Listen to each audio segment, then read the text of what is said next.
Hi everyone. Today I'll be talking about a file I worked on for a client. They needed a generative NFT collection of 1,500 objects ready for upload to a popular marketplace. This meant creating unique images and combining JSON files with specific parameters for each. I developed a system for this, and I'll start by explaining the challenges with the usual approach. So, when you create a generative setup, say using random values per frame, everything works great. Each frame is unique and there are no repetitions. Perfect. But my client wanted each frame to be unique, not through randomness, but by combining different parts. Imagine this: we have one branch with some variations, in this case 4, and another branch with its own set of variations, and so on. There were quite a few branches, and we needed about 1,500 objects, each unique combination of these possible variations.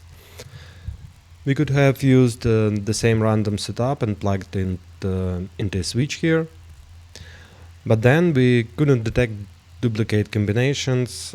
Each frame would have random selections at each switch, and since there aren't that many, combinations would likely repeat. Plus, we needed to store some data in each JSON file. So I designed a system to control the switches and store all needed parameters.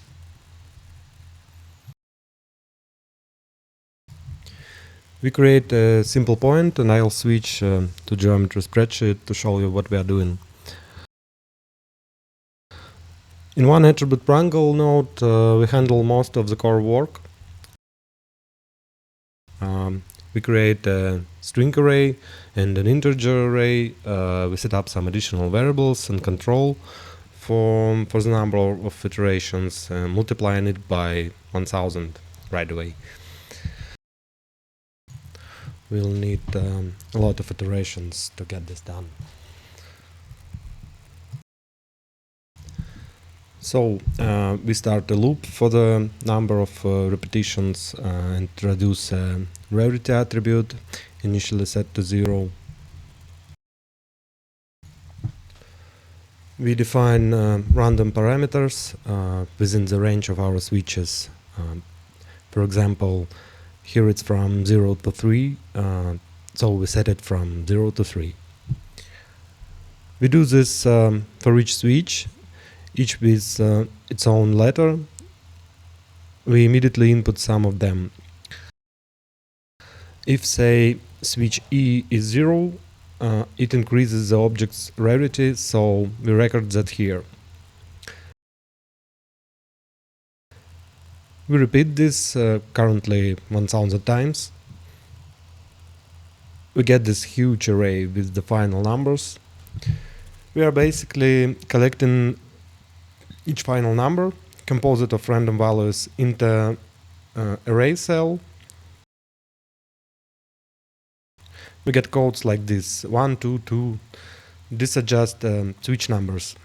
And at the end, we have the rarity. We run a loop to check for duplicates. If we have duplicate numbers, we remove that index, delete the cell, and calculate the final length of the result array. We also generate a second array of the same length, but with a random number seed. I will show you what we get. Here we read these parameters, giving them specific names for convenience and later use. We apply this to each frame, meaning one cell in this long array represents here each frame. Frame 0, frame 1, frame 2, and so on. You can see here, if I change them now, they all change, all the attributes.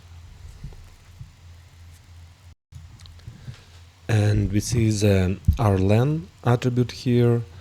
This is the array's length, the number of unique copies we got. With 1000 iterations, we only got 355 unique copies with these parameters. With 2000s, we got 412, and so on. So to get 1500 copies, I needed to do about 40,000 iterations. This calculation takes time. It actually takes about a minute. I won't do it now, but you get the idea. But with 10,000 operations, we only get 583 unique copies. We can also calculate the number of different attributes, how many color variations we have, and how many others there are in percentage terms. This is useful for adjusting the system because the client wanted a specific ratio of these parameters, and we read these attributes, just input them here into null object, and on each frame we get this unique set of switches with a unique seed and pre-calculated base rarity, depending on several parameters. Next, we read these attributes through a spare input and control each switch with this parameter. Attribute B for switch B, attribute C for switch C, and so on.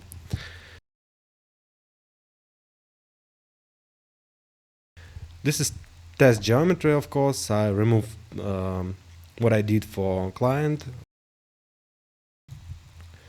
It's clear that we have a unique set of these parameters, and of course each of them generate a unique pattern. Though nothing here repeats exactly, we put it all together, calculate additional attributes like the number of lines here. We simply count how many there will be. Later this can be used for additional rarity calculations. And then we copied these attributes. They are all collected in one place. We copy them to our point from our system generator and calculate additional rarity. So if the number of polygons is greater than 60 or less than 8, that is, we take the tails of this distribution. We add one rarity unit, and so on with points, with everything else. Right now I have 583 copies here. Through the solver I copy all these points into one frame. This takes a little time. And you can count how many objects I have of what rarity. For example, with 542, there is not a single rarest object with 5 units. But if you increase the number of iterations, of course, you can make it appear. And then the most interesting part is this node. It's currently blocked, but with each calculation, it will generate a JSON file. There's some fairly simple Python here, and what's interesting is that we create this multi-parameter window. It's created quite simply. You need to select this folder and choose the multiple parameter here.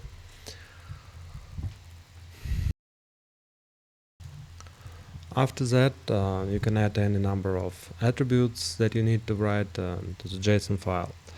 I renamed them here so they can be used, and I write them to the JSON file using Python, keeping the required structure. Let me calculate a couple now. So I have a certain number of frames. I played them, and a set of these JSON files appeared in my root directory, where all my parameters are recorded, how many lines, how many polygons, how many points, if there is snow, if there are garland, what's color, and what rarity. And here it's usual because I set the attribute that it's greater than 4, it's rare. If it's less than 4, it's common NFT.